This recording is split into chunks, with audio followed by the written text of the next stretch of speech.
Shalom. Wow, luar biasa ya. Kita hampir di penghujung tahun, 2 bulan lagi ya. Oke. Nah, siang hari ini sungguh saya bersyukur, berterima kasih kepada Tuhan karena diberikan kesempatan untuk boleh sharing kebenaran firman Tuhan pada siang hari ini. Nah, teman-teman, kalau di bulan ini ya, tema kita apa? Jujur. Jujurlah padaku bila kau tak lagi cinta, asik. Bukan itu ya, bukan itu. Nah, pada siang hari ini saya mau bawakan firman Tuhan dengan judul apa? The True Cost of Honesty. Yang artinya apa? Harga kejujuran yang sebenarnya. Nah, sebelum kita mau belajar firman lebih lagi, saya ada video singkat, boleh minta tolong multimedia membantu.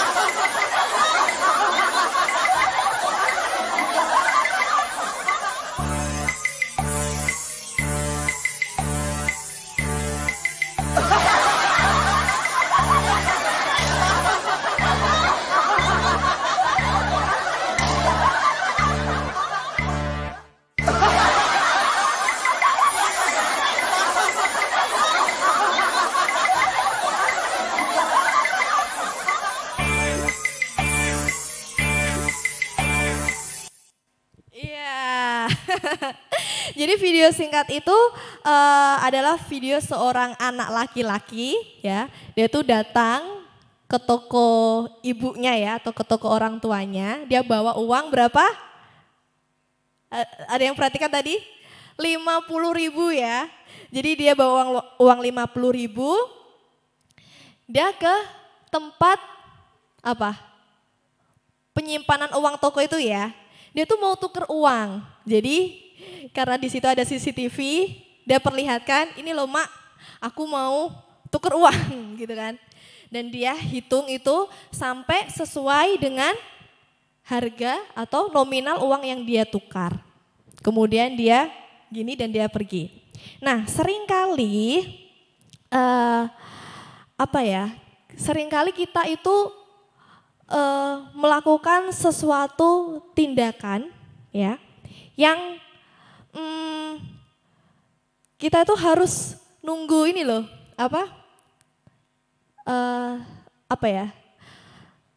sorry. Jadi ini, seringkali dalam suatu kondisi kita itu takut kalau kita ketahuan, ya. Nah, kalau dari video yang diputar ini, saya tuh lihat dari YouTube. Wah ternyata jujur itu salah satu contohnya seperti ini ya. Bahkan even pas nggak harus dilihat kita juga harus tetap jujur meskipun tidak dilihat. Nah mari kita lanjut pembahasan firman Tuhan pada siang hari ini. Jujur itu apa sih?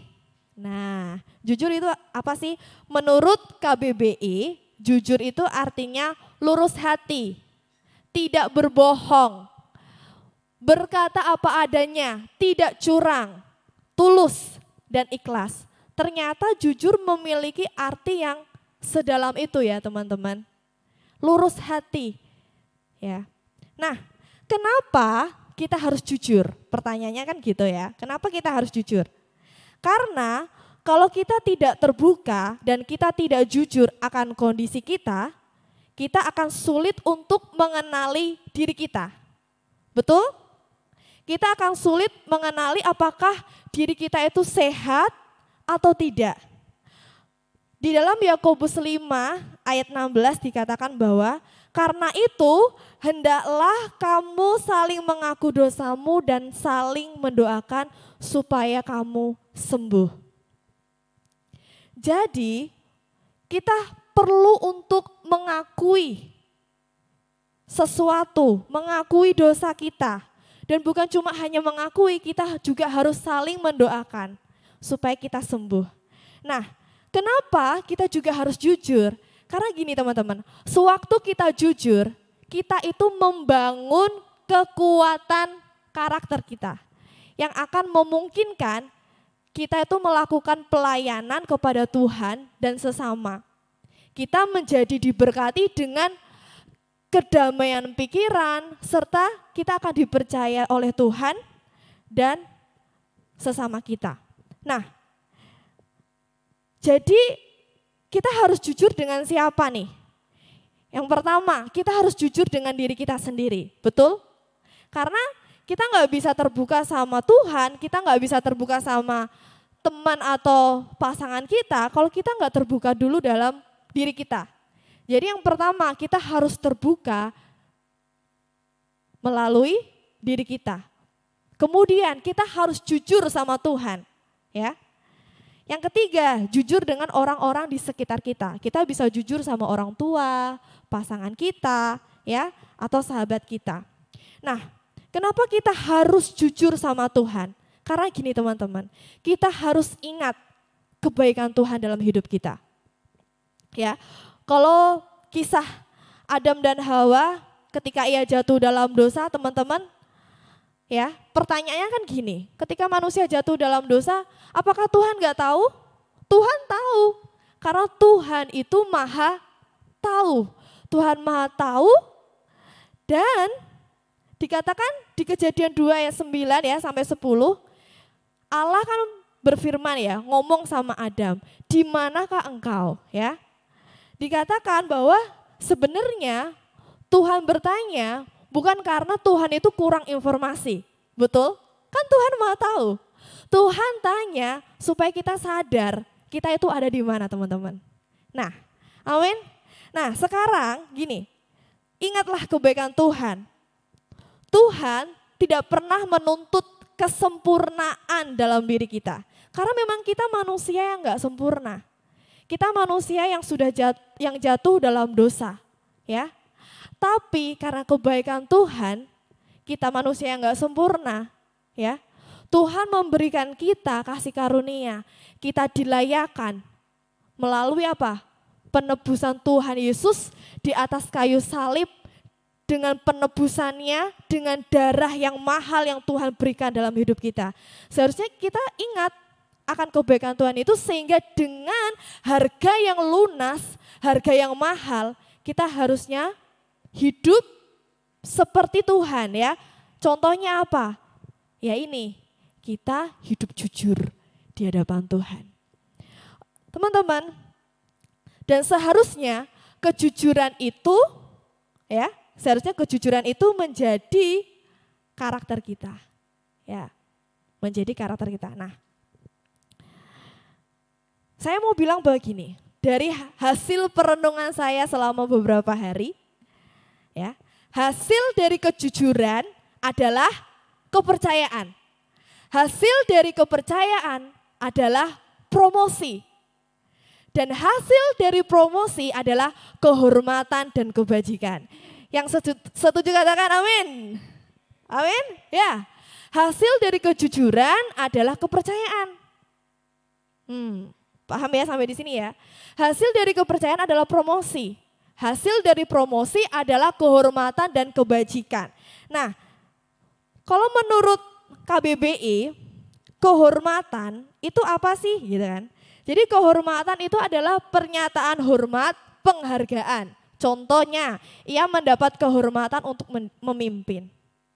Nah, orang yang bisa memimpin di suatu organisasi atau di tempat kerja, nggak akan mungkin dia bisa memimpin kalau dia tidak diberi tanggung jawab dan kepercayaan. Betul? Nah, jadi gini, orang jujur di tempat yang tepat akan dihargai. Setuju? Orang jujur di tempat yang tepat ia akan dihargai. Nah, jadi mengapa kita harus memiliki kehormatan ya? Kita masih bicara tentang kehormatan, karena kita sebagai manusia, kita harus mempunyai harga diri sendiri. Karena kita berharga. Ingat, Yesus menebus kita karena kita adalah ciptaan yang berharga. Harga diri tidak dapat ternilai dibandingkan oleh apapun. Karena harga diri itu adalah derajat seseorang. Engkau dihargai ya karena engkau jujur misal gitu. Kemudian kalau menurut KBBI kebajikan adalah sesuatu yang mendatangkan kebaikan. Adanya keselamatan, keberuntungan, ya, sebagainya. Arti lainnya dari kebajikan adalah perbuatan baik. Jadi kalau hasil promosi kita mendapatkan kehormatan dan kebajikan dan itu akan dikenang oleh orang-orang di sekeliling kita. Nah teman-teman, saya mau kita baca di Mazmur pasal ke-30 Mazmur 37. Nah, di sini saya ambil poin-poinnya. Kalau di Mazmur yang ke-37 itu saya baca ya. Di ayatnya beberapa mengatakan bahwa jangan iri hati kepada orang yang berbuat curang. Daud menuliskan di kitab Mazmur bahwa jangan iri hati kepada orang yang berbuat curang. Jauhilah kejahatan dan lakukanlah yang baik. Ya. Jauhilah kejahatan dan lakukanlah yang baik. Karena kita adalah murid Kristus, ya, seharusnya kita menjadi teladan. Berbuat baik, lakukanlah yang baik, berkata apa adanya, jujur, gitu kan, di tempat yang tepat. Mulut orang benar mengucapkan hikmat dan lidahnya mengatakan hukum. Maksudnya apa? Ya mulut orang benar kita mengucapkan kata-kata yang membangun iman, menguatkan temannya, ya, mendukung.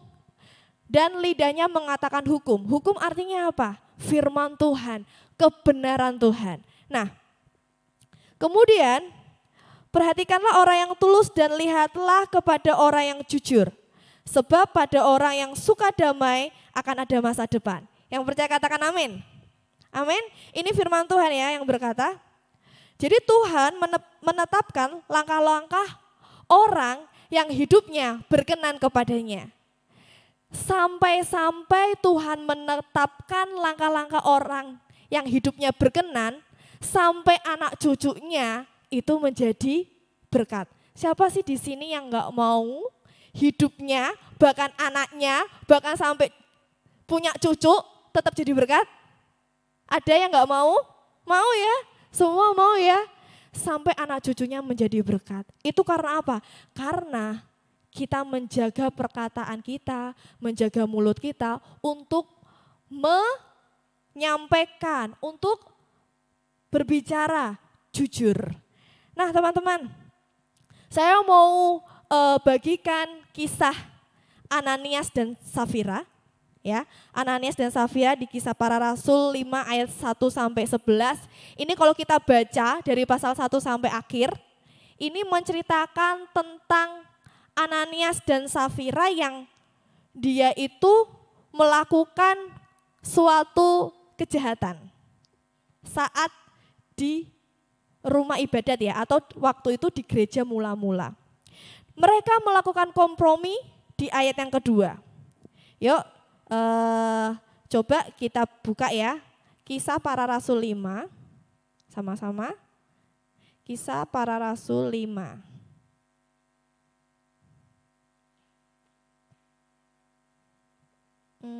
Oke, Kisah Para Rasul 5. Oke, Kisah Para Rasul 5 ayat 1 sampai 11, Ananias dan Safira. Ada seorang lain yang bernama Ananias. Ia beserta istrinya Safira menjual sebidang tanah. Perhatikan di ayat yang kedua. Dengan setahu istrinya, ia menahan sebagian dari hasil penjualan itu dan sebagian lain dibawa dan diletakkannya di kaki rasul-rasul. Coba perhatikan ayat 2 ini. dengan setahu istrinya. Berarti Ananias dan Safira ini melakukan kompromi. Nah, saya persingkat ceritanya tuh gini. Ya. Jadi kisahnya gini. Kita umpamakan aja secara sederhananya supaya kita itu mengerti firman ini. Jadi Ananias itu jual tanah. Kita umpamakan dia jual tanah harganya 1 M. Ya, 1 M. Terus dia mau memberikan persembahan ya kepada Tuhan. Dia berkompromi sama istrinya, menahan sebagian, berarti setengahnya 1 M berapa? 500 juta, betul. 500 jutanya dipersembahkan, 500 jutanya disimpan. Tapi komprominya adalah mereka bilang ya kepada rasul-rasul bahwa dia memberikan seluruhnya dari hasil penjualannya yaitu 1 M. Dan perhatikan di ayat selanjutnya, Petrus berkata, mengapa hatimu dikuasai iblis sehingga engkau mendustai Roh Kudus dan menahan sebagian dari hasil penjualan tanah itu. Kalau kita lihat, kita perhatikan di ayat ini, Petrus bilang, kalau semisal tanah itu enggak kamu jual, itu tetap jadi tanahmu. Kalau kamu jual tanah itu, ya kan, bukankah hasilnya itu menjadi apa ya? Jadi tetap dalam kuasamu. Di ayat yang selanjutnya, kalau kita lihat di ayat yang keempat. Mengapa engkau merencanakan perbuatan itu dalam hatimu? Ya. Engkau bukan mendustai manusia tetapi mendustai Allah. Wow. Dan tahu teman-teman yang terjadi cerita selanjutnya adalah ketika mendengar perkataan itu, rebalah Ananias dan putuslah nyawanya. Maka sangatlah ketakutan semua orang yang mendengar itu. Pada zaman itu, ya, putuslah nyawanya dan mati. Saya mau sampaikan di sini, ya, mereka melakukan kompromi. Dan yang seharusnya kita sebagai murid Kristus, kita nggak boleh lakukan itu, teman-teman. Menahan apapun yang setengah-setengah itu tetap bohong. Ya, betul? Nah, jadi jangan jadi orang yang suka menghasut dan mudah dihasut orang. Nah, ini maksudnya apa? Kalau dari cerita ini, orang yang melakukan kompromi, dia kan ada yang menghasut, ya kan? Ada juga yang mau dihasut. Nah, seharusnya kita pelajari dari firman Tuhan ini, kita jangan mudah untuk dihasut sama siapapun. Kita harus pintar untuk memfilter setiap perkataan-perkataan dari orang lain. Ya, supaya apa? Kita enggak terima konsekuensinya. Nah, ternyata teman-teman, saya mau kasih contoh gini. Contoh dalam hubungan yang suka selingkuh atau berbohong pada pasangan atau orang tua. Ini yang sering terjadi di dalam kehidupan orang-orang. Sepele, tapi ini enggak baik. Ya. Karena apa? Tuhan itu memang maha kasih, tapi Tuhan juga adil. Dia berikan konsekuensinya. Kalau kita lihat perhatikan di ayat yang keempat sama di ayat yang ke-10, putuslah nyawa Ananias. Putuslah nyawa Safira. Karena apa? Dia berdusta, dia enggak jujur di hadapan rasul-rasul. Dia enggak jujur sama Tuhan. Nah, masa iya kita harus nunggu dapat konsekuensinya baru kita mau bertobat? Saya harap kita dengar firman Tuhan hari ini, kita benar-benar hati-hati dalam memperkatakan apa yang keluar dari mulut kita. Amin.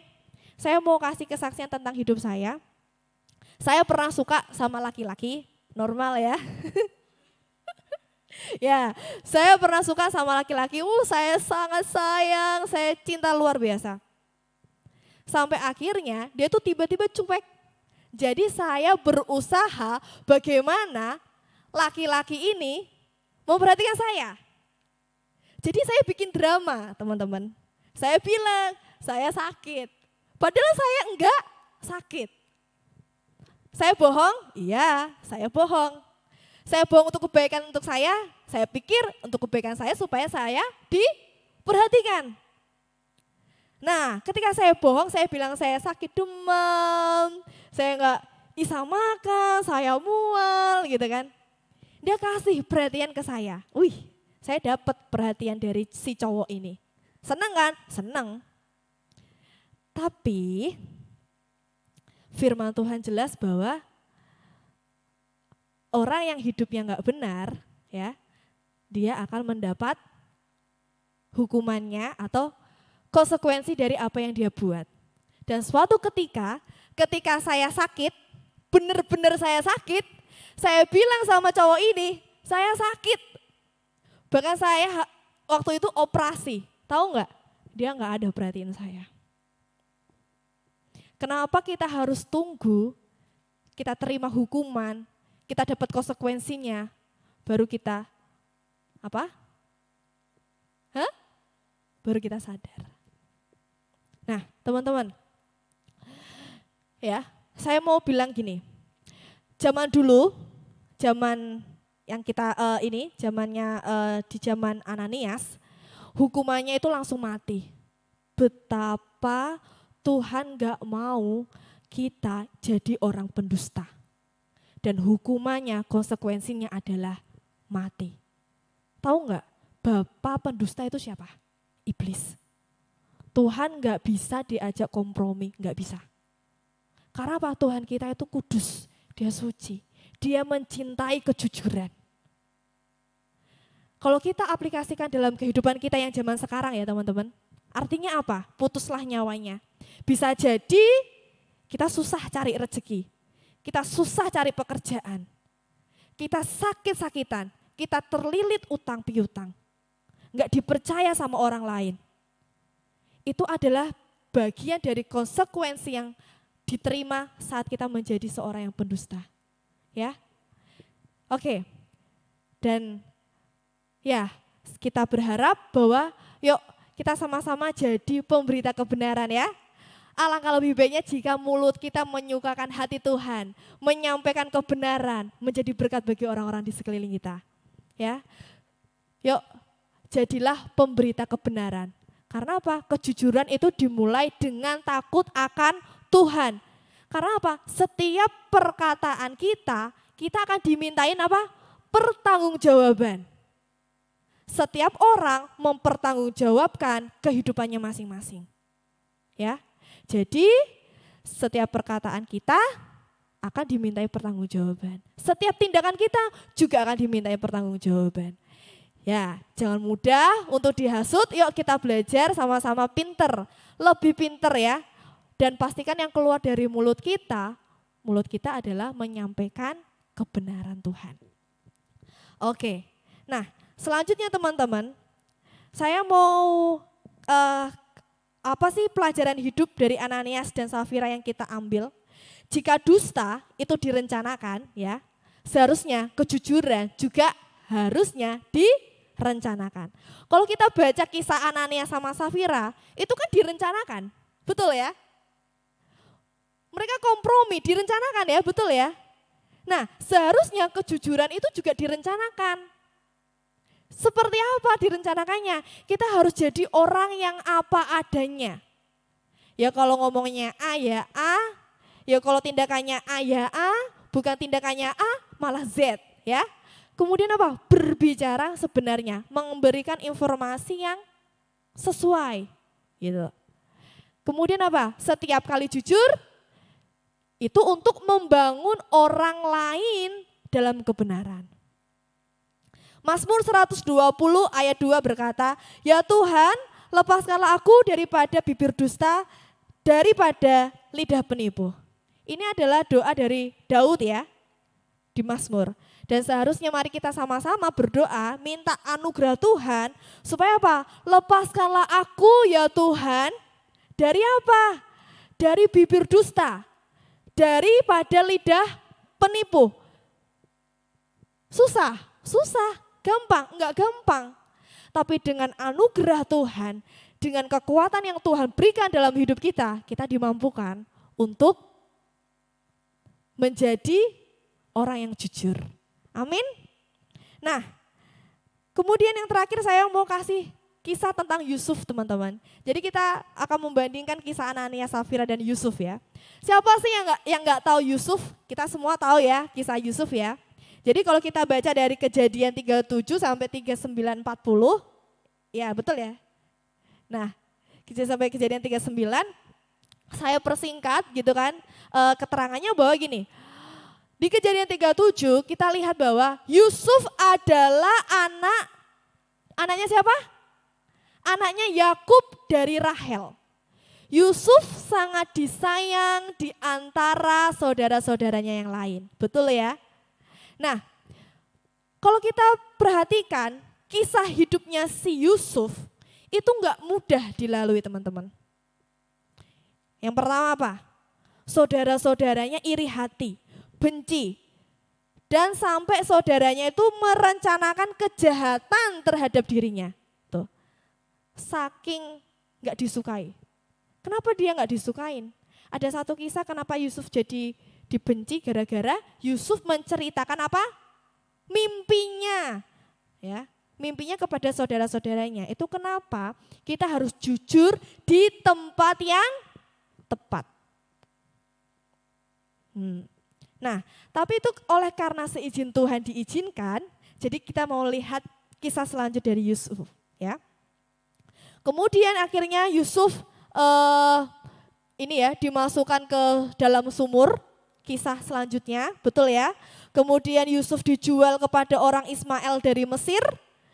Kemudian gak sampai di situ, orang Ismail yang dari Mesir itu menjual Yusuf kepada Potifar, kepala pegawai istana Firaun. Tapi perhatikan, Yusuf adalah orang yang dikenan oleh Tuhan.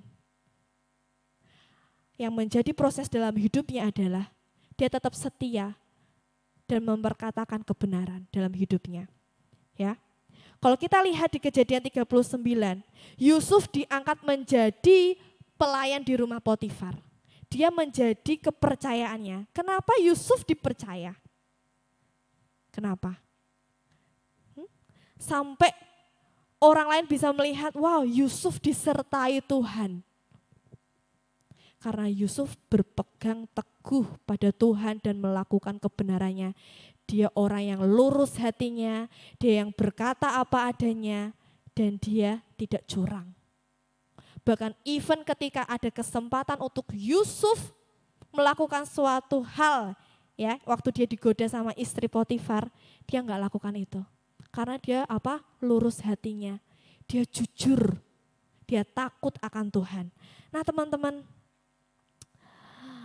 dan di kisah Yusuf, akhirnya dari kejujurannya, dia kan difitnah ya sama istri Potifar. Dia tetap jujur. Akhirnya dia dimasukkan ke dalam penjara. Masuk di dalam penjara, dia dikasihi, diberikan kepercayaan, ya kan? Hingga akhirnya lanjut cerita apa? Juru minum sama juru makan, ya, ada kasus dimasukkan ke dalam penjara, mereka dapat mimpi, Yusuf bisa menceritakan arti mimpi tersebut. Betapa orang yang dikenan dan dikasihi Tuhan, Tuhan menyatakan kuasanya melalui Yusuf. Dan tahu yang kita tadi pelajari apa? Tadi hasil dari kejujuran adalah kepercayaan, hasil dari kepercayaan adalah promosi, hasil dari promosi adalah kehormatan dan kebajikan. Kita bisa lihat hidup Yusuf, Tuhan angkat Yusuf, dan Yusuf akhirnya bisa terlepas dari penjara, dan ia bisa mengartikan mimpinya siapa? Firaun ya, dan dia menjadi penguasa nomor 2 di Mesir.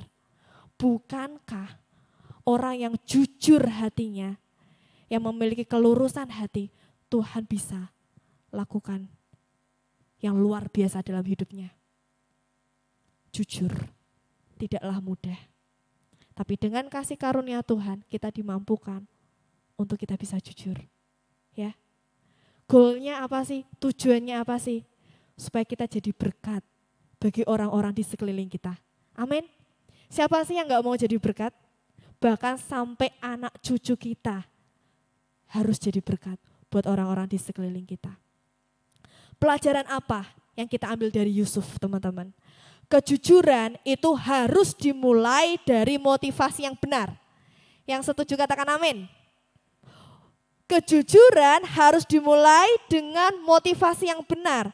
Sebab apa? Sebab apa yang keluar dari mulut berasal dari hati. Apa yang keluar dari mulut berasal dari hati. Bisa kok apa yang keluar dari mulut berasal dari pikiran? Bisa. Ya, pikiran ini apa? Kompromi, hasut menghasut. Tapi saya yakin kalau yang keluar dari hati itu dari kebenaran firman Tuhan. Nah teman-teman, yuk kita buka yuk Mazmur 37 ayat 37. Ini ayat yang luar biasa ya. Ya. Mazmur 37 ayat yang ke-37. Perhatikanlah orang yang tulus dan lihatlah kepada orang yang jujur. Sebab pada orang yang suka damai akan ada masa depan. Wow. Perhatikanlah orang yang tulus dan lihatlah kepada orang yang jujur. Kalau kita belajar dari kisah Ananias, Safira dan juga Yusuf, kita bisa melihat ya konsekuensi yang dia dapat dan hasil yang dia dapat dari kejujurannya. Paham sampai di sini ya? Ananias karena dia nggak jujur, dia berdusta, dia harus terima konsekuensinya, dia harus terima kematiannya. Karena ingat, memang Tuhan kita maha pengasih, tapi Tuhan juga maha adil. Mahalnya sebuah kejujuran, saudara, sangat luar biasa. Ya. Jadi sebab orang yang suka damai itu pasti ada masa depan. Ingat, Yusuf orang yang suka damai, orang yang lurus hatinya, orang yang jujur, ada masa depan. Kita lihat Ananias dan Safira, dia nggak ada kedamaian, dia nggak suka damai, dia nggak suka jujur, dia nggak lurus hatinya, dia nggak berkata yang sebenarnya. Apakah ada masa depan? No, nggak ada. Ananias dan Safira nggak ada masa depan, karena udah selesai hidupnya. Nah kita mau nggak punya masa depan di dalam Tuhan? Karena apa? Tuhan mencintai kejujuran. Tuhan mencintai kebenaran. Oleh sebab itu, saya mau ajak untuk kita semua, yuk beresin hati kita yang gak benar di hadapan Tuhan.